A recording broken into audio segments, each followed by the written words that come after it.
Hey guys, it's Saber Sting here, back with episode 3 of my brand new free-to-play challenge on Raid Shadow Legends. In this episode, we opened quite a lot of shards actually. We've been getting them from rewards from missions, in dungeons, a few miscellaneous ones here and there, but we're trying to get a few new members into the squad. We push a lot on the keeps as well and ascend quite a few champions and make a few great additions to the team, so stay tuned for that and let's get into the video. Okay, so day 3. I've just collected the third piece of lifesteal gear that we get from Rhonda. I'm just going to keep buying up these shards here and see how much progress we can make today. As you can see, we've got 290 gems. So you know what that means. It means we're going to be buying some more shards from the shop. We've just done this mission, 500,000 damage to the Demon Lord. So, going on to Clan Boss, I'll show you what I've been doing. So we managed to get the top chest on easy. It took me 3 keys, but I've managed to improve quite a bit. So what are we going to get? And luckily we got double rewards because, oh, what a piece. What a piece. Crit damage, attack percent, and crit rate. That's pretty much the best kind of weapon that you could have for a cruel gear. Luckily, as I was saying, my clan has beaten the clan boss, so that means we get double the rewards. If you actually fully beat it, then you get double the rewards, which is absolutely amazing. What are we going to get in the second one? Speed boots, maybe? Attack percentage with speed, not bad. Honestly, these 2 cruel pieces could definitely go on one of my champions here. So these are the shards that I've got at the moment. I just bought the 3 shard pack in the gem shop for 270 gems. Now I've got 2 void shards as well because I managed to complete campaign. I fully 3-starred the whole of normal campaign and got the void shards at the end. So now I'm working through hard, and I did that with Arix and Arndulf actually pretty comfortably. I'm looking forward to pushing on a bit more here, and I'm really enjoying Arix and Arndulf in the campaign. I'm not going to open these at the moment. Maybe I will at the very end of this video. So stay tuned for that one. But let's open these 4 ancients. It's a 2 times chance still. So hopefully we can get something good. It's a rare Hellfreak, is that? Hellfreak. Swaps HP with an enemy, grants an extra turn. Meh, no. Stealing all buffs. Meh. And a decreased defense. He's not too bad. I don't think I'll be investing in him, but he doesn't look too bad. Another epic would be amazing. Marquess. Very hard-hitting nuke with this. Crush the Weak. Attacks all enemies. Has a chance to place in a weaken. Deals extra damage to enemies with the weaken. Very good nuker in arena. But I've already got a few damage champions that are going to be doing damage in arena for me. So an epic, come on! No, no, no! Right, I hate this champion with an absolute passion, but I've never actually used her. So, it might actually be good to give her a bit of benefit of the doubt. But dual ability attacks one enemy 2 times. Each hit has a chance of increasing a debuff by 1 turn. Could be okay on Clan Boss. Maybe if I start getting some poisons out there and the weaken that I'll be putting on with my other champions. Could be okay. Attacks one enemy 3 times. Each hit has a chance of removing a buff. It's okay. Again, it's like there's specific areas where that would be good. Maybe in Faction Wars, but I'm not really going to be trying hard in Faction Wars for a while yet. So it's a bit pointless for me. And then Hates Flowers. Attacks all enemies, so it's an AoE at least. Has a 50% chance of placing a 50% decrease resistance. Useless. Absolutely useless for me. The only time that this would be good is in really high arena, because we don't need this. We can just build our accuracy quite high, and at this level of arena, people don't build resistance at all. So this is quite useless. She's got a passive as well, 10% more damage against targets whose resistance is lower than this champion's accuracy. She's just meh. I've probably packed her about 20 or 30 times on my main account, and every time it's so disappointing. I don't like her at all, and she's probably going to be food, actually. So that's already a 4-star chicken, at least. So the final Ancient Shard is a rare. It's another Elhain. Another Elhain. That's interesting. So what I can now do with this Elhain is I could either, if I really wanted to, I could upgrade Elhain's skills with this Elhain. So when you get duplicate copies of a champion, you can use it instead of a book to upgrade their skills. So I could do that, but as you can see by all these books I've got stocked up, I'm not really spending books and stuff at the moment. So what I could also do is go to the Guardian Ring, which is what I'm actually going to do, I think. Go on to High Elves, go down to Rare High Elves, and stick my 2 Elhains in there. So now I get 10% HP extra. So I think it's only Elhain that will really get a benefit from this for the moment, but why not? It's better than nothing. Yes, so we've just finished the last 3 missions. It was just clear stage 1 of the Spider's Den, which was easy. Reach Bronze 2 in Classic Arena, good job I pushed Arena. And clear stage 7 of the Brimstone Path on Normal. That was finishing the normal campaign. So now we've got the reward for finishing the first chunk of all the missions, which is 300 gems. We've already completed a couple here as well. Upgraded champion to rank 5. That was lucky because I already got a legendary, and legendaries automatically come as rank 5. So that's the only reason that I've done this. I haven't actually ranked someone up myself manually to rank 5 because I've kind of been slacking on that front. I've been focusing on other areas, but I definitely need to up my game this episode in ranking up champions, getting food together, and yeah, that kind of thing. I can easily move on and complete these. But now we have, as you can see again, we've got another 350 gems. You know what time it is. It is time to buy another small shard pack. Because it's a 2 times chance on the Ancients, I'm just going all out with these packs. As soon as I get 270, I'm splashing it. Even if there wasn't this boosted chance, I'd probably still be tempted to do this. But because there is, it's even more of an incentive for me to try and get a good epic. Dealgol, is that Boltsmith?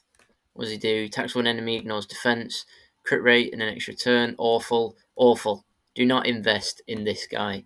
Next one, the second shard. Give me another epic. Bone Knight. Attacks all enemies, crit rate on all allies. I mean, at the very start, if he was like the first champion you ever pulled, this could be kind of useful. But at this point now, I've already outgrown him, even on my 3rd day of this account. Heal reduction and miniature weaken. So yeah, this guy, again, just more food. But rare champions, even if they're bad, it's just food at this stage, so it's fine. No epic this time. Another awful rare. Decreases damage taken by this champion when the HP drops below. Never going to be useful. Attacks all enemies and a minuscule decrease attack. Not even the big version. This could be useful if it was the big version, but because it's the small one, no, I'm going to get a champion that's going to be better than him already very soon. So that was the 3 ancient shards. Moving on. As you can see, now we've only got 100 energy. We've used probably about 400 or 500 energy there, just trying to get these missions done. All of it was in the Magic Keep and the Arcane Keep to try and get these missions, and now we've completed another few. Boom, boom, boom. And this is great. The gems are really adding up. Means now, here we go again. We've got 325 gems. Oh, let me just check the market. Make sure you're checking this every single time you're on, buying up the mystery shards and the ancient shards in there, and any uncommon champions that you think you might want. So now let's buy these gems from the shop. Another small shard pack. Redeem them. And now we've got 5 ancient shards that we can use to open. I got the other 2 from, I think one of them was from a mission and another one was from campaign, or both of them could have been from campaign. So let's see what we can get. 5. Hopefully we can get another epic with the ×2 chance. I think we can. Sandlash Survivor. Yes, get in. What an epic. Great epic. A1, Smell Weakness.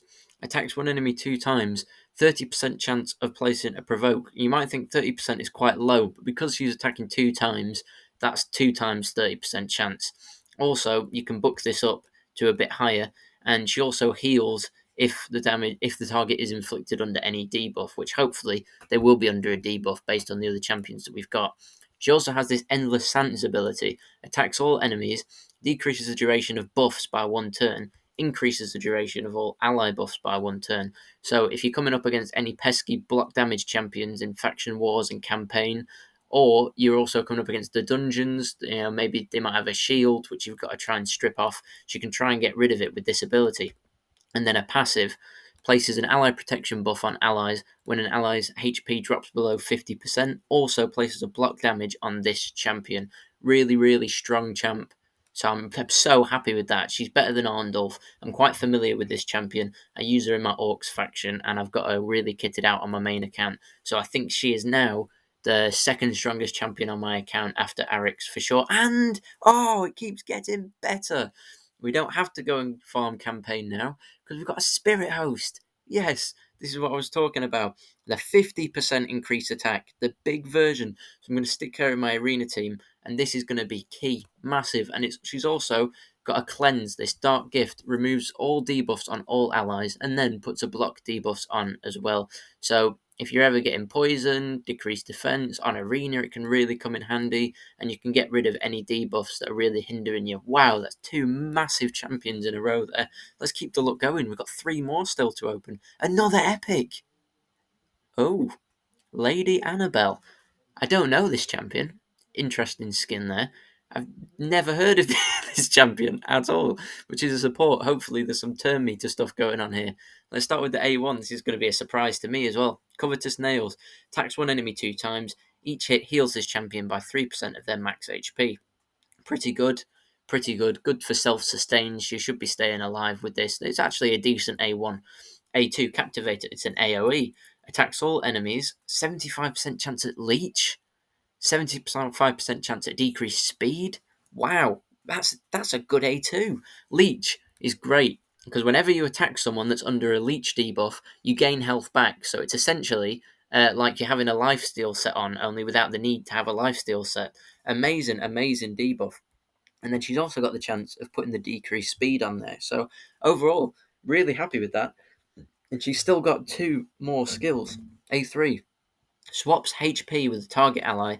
If this champion's HP is equal to or higher than the target after the swap, place a revive on death. Interesting. If this champion's HP is lower than the target's after the swap, place a revive on death on this champion. Okay, so she's either going to be putting the revive on death on either herself or the ally that she uses the ability on. But also, because that ability seems a bit strange. It could be good. I'm going to have to get more experience with her. But just looking at the skill, it seems a bit like meh. But then she also puts an increased speed on all allies for 2 turns. So we've definitely got that. Even if this one isn't too useful, we've got that as well. So really good so far. And she's got a passive, the Red Lady. Heals this champion by 50% whenever an ally or an enemy dies. Wow. Wow, she's got quite a lot of self-sustain in there and some really good debuffs. Oh, wow, a good champion. I think she's probably one of the better epics that we could have got. Not a top-tier epic by the looks of things, but she looks very good. Another rare here. The luck's not going to continue. Sentinel, just a rare champion that's going to be used as food. And then finally, the 5th shard is that Maiden? Okay, Maiden. Decreased defense on one enemy. Places it on all enemies if it's critical. Okay, that's not too bad. And then attacks one enemy, max HP, and a small freeze again. So yeah, she'll be food as well. Wow, that is what a pull of 5 there. What a pull of 5. We've got 2 amazing epics that we can get working on now. Sandlash Survivor, defense-based champion. You want her to be staying alive and keeping everyone else up with her passive. So for that reason, I'm going to try and look for any HP, defense percentage kind of artifacts on her. Frost is a great one for Sandlash Survivor because she's got the provoke on her A1, which means that enemies are always going to be focusing on her and attacking her. And when they're doing that, it means that she can react with this frost gear and then freeze them as well. So I might actually just stick this frost gear that I've got from, I think it was rewards on the mission, stick that on her because it looks decent for now, and then we'll move on. We've just got 3 more epic books from the campaign. I already had a few epic books from doing challenges and stuff, and I've decided that I'm going to book out Sandlash Survivor because she's a worthy enough epic to put these books into. I've used 3 of them on her already, and they've all gone into this A2 skill, which is actually really lucky. I'm going to see if we can just get that final cooldown off now. We've got plus 5% damage on there, and another one. Higher chance to place a provoke, that's still really good. And then finally, yes, we get the cooldown on the A2. So that is amazing. All we need now is the cooldown for that one, and then we've basically got her fully booked out to what we need. But that means that she's going to be doing this Endless Sands ability. decreasing enemy buffs, increasing our buffs a lot sooner now. It's on a 3-turn cooldown. And the synergy that she provides with Arix is amazing, because Arix will use her main big ability, the A3 here, the Warped Guidance. She'll put an ally protection buff on everyone, and she'll also put a counter attack on herself, and she'll go and do this ability, and then Sandlashed uses her extension and extends the ally protection, extends the counter attack and everything. So the synergy between those two is going to be really big. So, to round off today's video, now currently we're at, look, you can see I'm basically leveled up there. We're at level 28, let's call it. We've not really done much in terms of dungeons this episode. We haven't really pushed forward, but I've been focusing on doing all the missions. So Magic Keep is where I've been spending all my resources. If you've got about 500 or 600 energy, which you will do when you make a new account like this, and you're thinking, where should I spend it overnight? I would say definitely put it in one of these keeps. Because it's just, they take ages to do during the day, especially when the bosses have some kind of healing mechanic or the magic shield mechanic that's on this Magic Keep. They take ages. Either that or just put it into the Dragon's Lair, because you can't go wrong getting more gear from there. And how the squad is looking, we've just 5-starred Sandlash Survivor, because I know she's going to be so useful, and I think it's going to be her and Arix I'm going to take into campaign. I'm going to look to replace Arndulf in the campaign, because he's quite tanky and he's been doing good for now, but he has started to drop, and I know Sandlash Survivor going forward is a higher quality epic. In the campaign, we've been doing a lot of work. We're on hard mode now, pushing up to complete it. I think I could probably complete this for the beginning of the next episode tomorrow, so then we'll have a Sacred Shard to open. But I wanted to round off the video by doing a bit of a shard opening. Like, we'll probably finish every video going this way, because it's nice to end the video on a high, hopefully, if you get something good. We've got these 2 void shards which we're going to open as well. Even though there's no increased chance on that, I'm just itching to do it, and I can't resist. So, 3 ancient shards first. The first one, we've already had some great luck today. Can it continue? This guy again, Bone Knight. We've already been through him. We've packed him a few times. Rubbish. Rubbish. Second ancient shard. Another rare. Is that another Marquess? Another Marquess. More food. Been through her already as well. Can we get someone new at least in the third one? Another rare. Diabolist. Not bad. She's not a bad rare at all. I might stick her into my arena team for now, actually, because she's probably the best I'm going to get. She has this positive charge ability, fills the turn meter of all allies, decreases the turn meter of all enemies. A great opening ability in the arena, because it means that you don't have to be as fast on all of your other champions, because you're manipulating everyone else's turn meter. She also has this Electric Storm. Attacks all enemies, places an increased speed on all allies. So imagine you're opening up with this, doing the turn meter, and then you put in increased speed on everyone. So you've got about twice the speed as everyone else, and you should be getting way more hits in. And then on A1, just a small chance at sleep. So she's not a great champion, but she's okay. But as far as rares go, she's alright and probably worth putting into the arena. But anyway, the main event. 2 void shards. What can we get from our first ever void shard on this account? It is a rare, like we knew. Malbranch, no, one of the worst rares that you can get. She's got a bomb debuff, useless, on a 6-turn cooldown as well, absolutely useless. A counter attack, and attacking one enemy 2 times, again an awful skill, useless. And then a decreased timer on bombs, awful champion. And then for the second void shard, are we going to get lucky? It's a rare. Ugh. Another trash rare void. We've got a decreased turn meter here, but I mean, we've literally just packed Diabolist, who was not from a void, just from an ancient shard, and she does this better. And then on this one, has a chance of placing sleep on one enemy and a chance of maybe a weaken. Again, we've got people in our team already that can do way better than that. And then on a decreased speed on the A1, but at a very, very small chance. So these 2 are definitely going to be food. But that's it for the episode today, guys. Thank you so much for watching, and I'll see you next video.